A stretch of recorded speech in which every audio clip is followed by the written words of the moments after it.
Hello.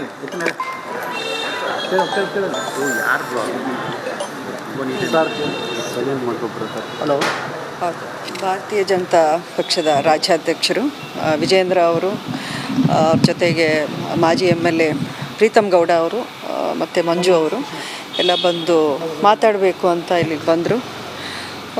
ಸುಮಾರು 1 ಗಂಟೆ ಕಾಲ ನಾವು ಒಂದು ಸುದೀರ್ಘವಾದ ಚರ್ಚೆನೂ ನಡೀತು.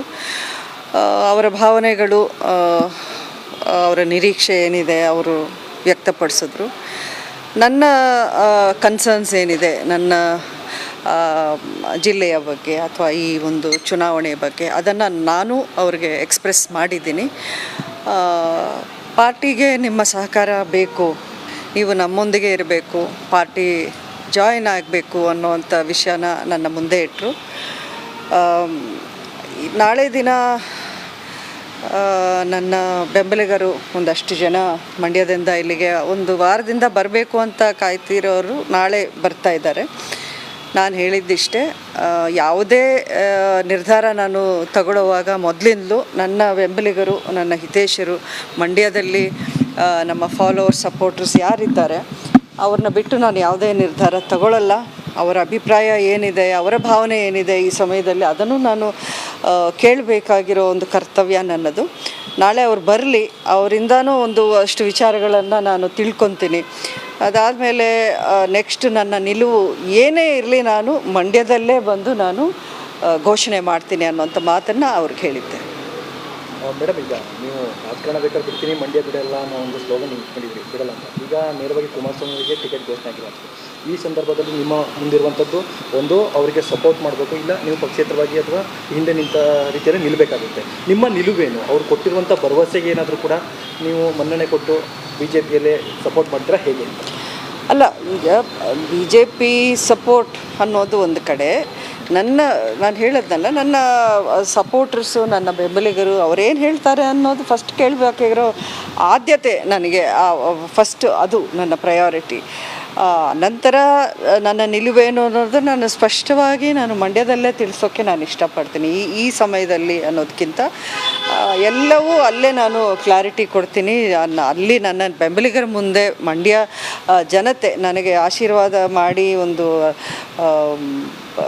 5 ವರ್ಷಗಳ ಹಿಂದೆ ನನಗೆ ಈ ಒಂದು ಸ್ಥಾನವನ್ನು ಕೊಟ್ಟ ಒಂದು ಜಿಲ್ಲೆ ನನ್ನ ಕ್ಷೇತ್ರ, ಅವ್ರ ಮುಂದೆನೇ ನಾನು ಈ ಒಂದು ನಿಲುವನ್ನು ಸ್ಪಷ್ಟಪಡಿಸೋಕೆ ಇಷ್ಟಪಡ್ತೀನಿ. ಖಂಡಿತ ನನ್ನ ಮಾತನ್ನು ನಾನು ಉಳಿಸ್ಕೊಂಡೇ ಬಂದಿದ್ದೀನಿ. ಈಗ ಯಾವುದೇ ಕ್ಷೇತ್ರ ಸುಲಭವಾಗಿ ಗೆಲ್ಲುವಂಥ ಕ್ಷೇತ್ರಗಳ ಆಫರ್ ಇತ್ತು ಅನ್ನೋದು ನಿಮ್ಮೆಲ್ರಿಗೂ ಗೊತ್ತಿದೆ. ಅದು ಮಾಧ್ಯಮದ ಅವ್ರಿಗೂ ಎಲ್ಲರೂ ಇದು ಯಾರೂ ಗೊತ್ತಿಲ್ಲ ಅಂತ ಹೇಳೋಕ್ಕಾಗಲ್ಲ, ಎಲ್ರಿಗೂ ಗೊತ್ತಿದೆ. ನನಗೆ ಹಲವಾರು ರೀತಿಯ ಆಫರ್ ಇತ್ತು, ಬೇರೆ ಪಕ್ಷದಿಂದನೂ ಒಂದಷ್ಟು ಆಫರ್ಸ್ ಬಂದದ್ದು ಆಗ್ಲೂ ನಾನು ಯಾವುದೇ ಕಾರಣಕ್ಕೂ ಮಂಡ್ಯ ಬಿಟ್ಟರೆ ನಾನು ಎಲ್ಲೂ ನಿಲ್ಲಲ್ಲ ಅಂತಲೇ ಮಾತು ಹೇಳಿದ್ದೀನಿ. ಹಾಗೆ ನಾನು ಬೇರೆ ಎಲ್ಲೂ ನಿಲ್ತಾ ಇಲ್ವಲ್ಲ, ಅದು ನಿಮಗೆ ಈಗ ಸ್ಪಷ್ಟ ಆಗಿದೆ. ನಾನು ಯಾವ ರೀತಿ ಪ್ರತಿಯೊಂದು ಹೆಜ್ಜೆಯಲ್ಲೂ ನನ್ನ ಮಾತು, ನಾನು ಕೊಟ್ಟಿರೋ ಮಾತು, ನನ್ನ ಕ್ಷೇತ್ರದ ಜನಕ್ಕೆ ನಾನು ಏನು ವಾಗ್ದಾನ ಮಾಡಿದ್ದೀನಿ ಅದರ ಪ್ರತಿಯೊಂದೂ ನಾನು ನಿಭಾಯಿಸ್ಕೊಂಡೇ ಬರ್ತಾಯಿದ್ದೀನಿ. ಈಗಲೂ ಅಷ್ಟೇ, ನಾನು ಮಂಡ್ಯ ಬಿಟ್ಟು ಹೋಗ್ತಾ ಇದ್ದೀನಿ ಅಂತ ಎಲ್ಲೂ ನಾನು ಹೇಳಿಲ್ಲ. ನಾನು ಏನೇ ಇದ್ದರೂ ನನ್ನ ಗುರುತು, ನನ್ನ ಒಂದು ಐಡೆಂಟಿಟಿ, ನನ್ನ ಅಸ್ತಿತ್ವ ಅಂದರೆ ಅದು ಮಂಡ್ಯನೇ. ಅದನ್ನು ನಾನು ಕಳ್ಕೊಳ್ಳೋಕೆ ಇಷ್ಟಪಡಲ್ಲ. ಅದನ್ನು ನಾನು ಈ ವಿಷಯನ ಅವ್ರಿಗೆ ಹೇಳಿದ್ದೀನಿ, ನಾನು ವಿಜೇಂದ್ರ ಅವ್ರಿಗೆ. ಖಂಡಿತ ಇನ್ನು ಫ್ಯೂ ಡೇಸಲ್ಲಿ ಅಷ್ಟೇ ನಾನು ಮಂಡ್ಯಕ್ಕೆ ಬಂದು ಅಲ್ಲೇ ನನ್ನ ಅಂತಿಮ ನಿರ್ಧಾರ ಅಂದರೆ ಫಸ್ಟ್ ರೌಂಡ್ ನಾನು ನಾಳೆ ಎಲ್ಲರನ್ನೂ ಮಾತಾಡಿಸಿ ಆಮೇಲೆ ನಾನು ಮಂಡ್ಯಕ್ಕೆ ಹೋಗಿ ಅಲ್ಲೇ ಒಂದು ಸಭೆಯನ್ನು ಕರೆದು ಅಲ್ಲೇ ನಾನು ನನ್ನ ನಿಲುವನ್ನು ಘೋಷಣೆ ಮಾಡ್ತೀನಿ. ಮೈತ್ರಿ ಟಿಕೆಟ್ ಏನು ಕುಮಾರಸ್ವಾಮಿ ಅವ್ರಿಗೆ ಹೋಗಿರೋದ್ರಿಂದ ಸುಮಲತಾ ಮೇಡಮ್ ಅವ್ರಿಗೆ ಏನಾದರೂ ಅಸಮಾಧಾನ ಇದೆಯಾ? ನೋಡಿ, ಅವ್ರಿಗೆ ಹೋಗಿದೆ ಇವ್ರಿಗೆ ಹೋಗಿದೆ ಅನ್ನೋ ಮಾತನ್ನು ನಾನು ಈ ಸಮಯದಲ್ಲಿ ಹೇಳೋಕ್ಕೆ ಇಷ್ಟಪಡಲ್ಲ. ನನ್ನ ಆಸೆ ಏನಿತ್ತು, BJP ಆ ಸೀಟನ್ನ ಉಳಿಸ್ಕೊಂಡ್ರೆ ನಾವು ಒಂದು ಒಳ್ಳೆ ಫೈಟ್ನ ಕೊಡ್ಬೋದಾಗಿತ್ತು. ಜಿಲ್ಲೆಯಲ್ಲಿ ಪಕ್ಷಕ್ಕೂ ಒಂದು ಫಸ್ಟ್ ಟೈಮ್ ಒಂದು ಅಸ್ತಿತ್ವ ಅನ್ನೋದನ್ನು ನಾವು ತರುವಂಥ ಒಂದು ಪ್ರಯತ್ನವನ್ನು ಮಾಡ್ಬೋದಾಗಿತ್ತು ಅಂತ ನನ್ನ ಫೈಟ್ ಇತ್ತು. ಈಗ ಅದಾಗಿಲ್ಲ, ಈಗ ಆಗೋಗಿರೋದನ್ನು ನಾವು ಮಾತಾಡಿ ಪ್ರಯೋಜನ ಇಲ್ಲ. ಸೊ ಮುಂದೆ ಏನು ಅನ್ನೋದು ಖಂಡಿತ ನಾನು ಮುಂದಿನ ದಿನಗಳಲ್ಲಿ ನಾನು ತಿಳಿಸ್ತೀನಿ. ಕುಮಾರಸ್ವಾಮಿ ಅವ್ರನ್ನ ಒಂದು ಮಾತಾಡಿದ್ರು, ಸುಮಲತಾ ಅವರು ನನಗೇನು ಶಾಶ್ವತ ಶತ್ರು ಅಲ್ಲ ಅನ್ನೋ ಒಂದು ಭೇಟಿಗೆ ಕೂಡ ನಾನು ಸಿದ್ಧ ಅಂತ ಒಂದು ಮಾತು ಹೇಳಿದ್ರು. ನಿನ್ನೆನೂ ಕೂಡ ಭೇಟಿಗೆ ನೀವೇನು?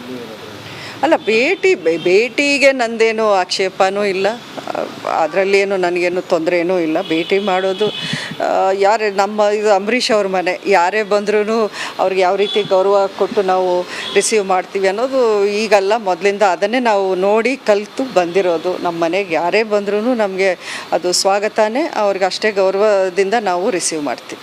ಸರ್, ನಿಮ್ಮ ಬೆಂಬಲಿಗರು ಮೈತ್ರಿ ನಾಯಕರನ್ನೇ ಬೆಂಬಲಿಸಬೇಕು ಅಂತ ಬಂದಾಗ ನೀವು ಕುಮಾರಸ್ವಾಮಿ ಪರವಾಗಿ ಏನಾದ್ರು ಕೂಡ ಕ್ಯಾಂಪೇನ್ ಪ್ರಚಾರಕ್ಕೆ ನೋಡಿ, ತುಂಬ ನಾನು ಒಂದು ಹೆಜ್ಜೆ ನಾನು ಇನ್ನೂ ಹಾಕಿಲ್ಲ, ನೀವು 10 ಹೆಜ್ಜೆದು ಕೇಳ್ತಾ ಇದ್ದೀರಾ.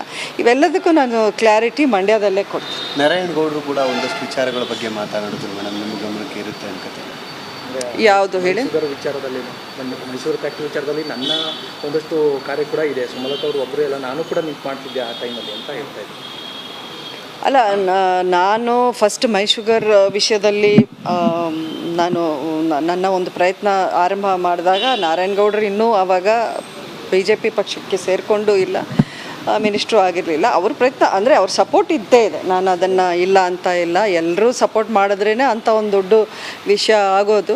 ಬಟ್ ಅದರಲ್ಲಿ ನಾನು ಮುಖ್ಯವಾಗಿ ಕ್ರೆಡಿಟ್ ಕೊಡೋದು ಯಡಿಯೂರಪ್ಪನವ್ರಿಗೆ. ಅವರು ತುಂಬಾ ಸಪೋರ್ಟಿವ್ ಆಗಿ ನಿಂತು ಒಂದು ದೃಢ ನಿರ್ಧಾರ ಆ ಟೈಮಲ್ಲಿ ತಗೊಂಡ್ರು. ಅದನ್ನು ಮುಂದುವರಿಸಿ ಬೊಮ್ಮಾಯಿ ಅವರೂ ಅದಕ್ಕೆ ಒಂದು ಅನುದಾನ 50 ಕೋಟಿ ಕೊಟ್ಟು ಅದನ್ನು ಪುನಃ ಚಾಲನೆ ಮಾಡುವಂಥ ವಿಷಯ ಮಾಡಿದ್ರು.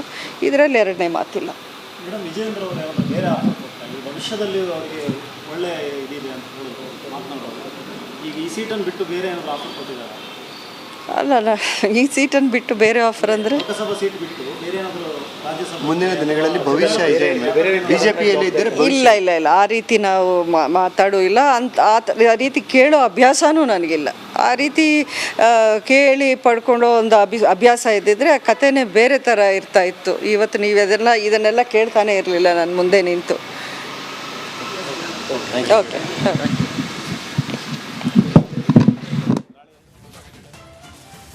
ನಾಳೆ ಮಂಡ್ಯದಲ್ಲೇ ಹೋಗಿ ಘೋಷಣೆ ಮಾಡ್ತೀನಿ, ನನ್ನ ತೀರ್ಮಾನ ಏನು ಅನ್ನೋದನ್ನ ಸುಮಲತಾ ಬಹಳ ಸ್ಪಷ್ಟ ಮಾತುಗಳಲ್ಲಿ ಹೇಳಿದ್ರು. ಈ ಕ್ಷಣಕ್ಕೆ ನಾನು ಏನು ಹೇಳೋದಿಲ್ಲ, ವಿಜಯೇಂದ್ರ ಬಂದು ಭೇಟಿಯಾಗಿದ್ದಾರೆ, ಮಾತುಕತೆ ನಡೆದಿದೆ. HD ಕುಮಾರಸ್ವಾಮಿ ಅವರು ಬಂದು ಭೇಟಿ ಆಗ್ತಾರೆ ಅಂತಂದ್ರೆ ಇದು ಅಂಬರೀಷ್ ಅವರ ಮನೆ, ಎಲ್ರಿಗೂ ಕೂಡ ಗೌರವ ಕೊಡ್ತೀವಿ, ನನ್ನದೇನೋ ಆಕ್ಷೇಪ ಇಲ್ಲ ಅನ್ನುವಂಥದ್ದನ್ನ ಹೇಳಿದ್ರು. ನಾಳೆ ಮಂಡ್ಯದಿಂದ ಬರ್ತಾ ಇರುವಂತಹ ನನ್ನ ಬೆಂಬಲಿಗರು ಅಭಿಮಾನಿಗಳ ಅಭಿಪ್ರಾಯವನ್ನ ಸಂಗ್ರಹಿಸಿ ಮುಂದಿನ ತೀರ್ಮಾನವನ್ನು ಕೈಗೊಳ್ತೀನಿ, ಅಷ್ಟೇ ಅಲ್ಲ ಇದನ್ನ ಮಂಡ್ಯದಲ್ಲೇ ಘೋಷಣೆ ಮಾಡ್ತೀನಿ ಅನ್ನುವಂಥದ್ದನ್ನ ಸುಮಲತಾ ಬಹಳ ಕ್ಲಿಯರ್ ಆಗಿ ಹೇಳಿದ್ದಾರೆ. ಏನೇ ಆದ್ರೂ ಕೂಡ ಮಂಡ್ಯವೇ ನನ್ನ ಮೊದಲ ಆದ್ಯತೆ ಅನ್ನುವಂಥದ್ದನ್ನು ಕೂಡ ಹೇಳಿದ್ದಾರೆ.